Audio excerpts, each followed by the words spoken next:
Video ഇടേണ്ടത് അത്യാവശ്യമാണെന്ന് തോന്നിയതുകൊണ്ട് മാത്രമാണ് കേട്ടോ ഈ വീഡിയോ ഇടുന്നത്. എനിക്ക് നല്ല പനിയും ജലദോഷം ഉണ്ടായിരുന്നു. പനിയൊക്കെ മാറി, ഇപ്പോൾ ജലദോഷം മാത്രമേ ഉള്ളൂ. അപ്പോൾ കേൾക്കുമ്പോൾ ചെറിയൊരു അസൗകര്യം ബുദ്ധിമുട്ടൊക്കെ ഉണ്ടാവും. അപ്പോൾ എല്ലാവരും ഒന്ന് ക്ഷമിക്കണം കേട്ടോ.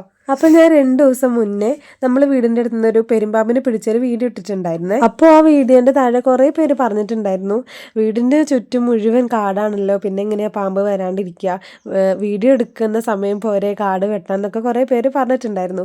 അപ്പോൾ ഇതാ ഈ ഒരു ഓടിട്ട വീട് ഞാൻ കാണിച്ചില്ലേ, അതിലാണ് കേട്ടോ ഞങ്ങൾ താമസിക്കുന്നത്. ഞങ്ങൾ വാടകയ്ക്കാണ് താമസിക്കുന്നത്. തൊട്ടടുത്തൊരു വീട് കാണിച്ചില്ലേ, അവരുടെ പഴയ തറവാട് വീടാണ് കേട്ടോ ഇത്. പിന്നെ ഞാൻ കാണിക്കുന്നത് നമ്മൾ താമസിക്കുന്ന വീടിൻ്റെ ചുറ്റുപാടുമാണ്, നമ്മുടെ മുറ്റവും നമ്മുടെ വീടിൻ്റെ സൈഡ് ഭാഗം. ഷെഡ് എന്ന് പറയുന്നത് നെയ്യുന്ന സ്ഥലമാണ് കേട്ടോ. അപ്പൊ ഇതാണ് നമ്മുടെ വീടിന്റെ ബാക്ക് ഭാഗം എന്ന് പറയുന്നത്.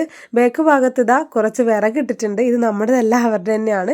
അതുപോലെ തന്നെ ഒരു വിറക് ഷെഡും അവിടെ ചകിരിയും മട്ടലും അങ്ങനെ കുറെ സാധനങ്ങൾ അതിലും ഉണ്ട്. പിന്നെ ഉള്ളത് പുറത്തൊരു കുളിമുറിയും ടോയ്ലറ്റും ആണ് കേട്ടോ. ഇപ്പൊ ചുറ്റോട് ഭാഗം കണ്ടപ്പോഴും നിങ്ങൾക്ക് മനസ്സിലായിട്ടുണ്ടാവും, ഒരു ഭാഗത്തും നമ്മൾ പുല്ല് അങ്ങനെ വെച്ചിരുന്നിട്ടില്ല. ഇപ്പോഴും നമ്മൾ വൃത്തിയാക്കി ഇടാറുണ്ട് കേട്ടോ. പിന്നെന്ന് പറഞ്ഞിട്ടുണ്ടെങ്കിൽ ഞാൻ പറഞ്ഞില്ലേ, നമ്മുടെ ബാത്റൂമിന്റെ ബാക്കിലായിട്ടുള്ള ഈ സ്ഥലമാണ് ഇത് മുഴുവനായിട്ട് വരുന്ന ഈ പറമ്പ്.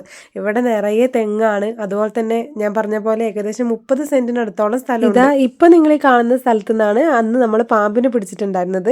അന്ന് മുഴുവൻ കാടായിരുന്നു. ഇപ്പൊ പക്ഷേ ഇതാ എല്ലാം ഇവിടെ വൃത്തിയാക്കിയിട്ടുണ്ട് കേട്ടോ. പിന്നെ എന്നോട് പറഞ്ഞ എന്താന്ന് വെച്ചാൽ, വീഡിയോ എടുത്തോണ്ടിരിക്കുന്ന സമയം മതിയല്ലോ ഈ പുല്ലും കാടൊക്കെ തെളിച്ച് വൃത്തിയാക്കാൻ വേണ്ടിയിട്ട് എന്ന് ഒരുപാട് പേര് പറഞ്ഞിട്ടുണ്ടായിരുന്നു.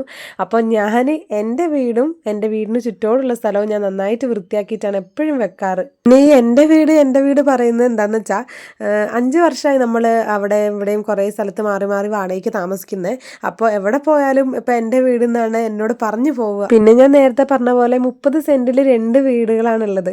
അപ്പോൾ അവരുടെ വീടും പറമ്പും വൃത്തിയാക്കാന്നുള്ളത് നമുക്കൊരിക്കലും പറ്റുന്ന കാര്യമല്ലല്ലോ. പിന്നെ ഈ കാട് വെട്ടിത്തെളിക്കാൻ ഇത്ര വൈകിയത് എന്താന്ന് വെച്ചിട്ടുണ്ടെങ്കിൽ, പണിക്കാരെ കിട്ടാനുള്ള ബുദ്ധിമുട്ടും അതുപോലെ തന്നെ അവർക്ക് 2-3 ദിവസത്തെ കൂലി കൊടുക്കാനുള്ള പൈസയും വേണമല്ലോ, അതുകൊണ്ടൊക്കെയാണ് കേട്ടോ.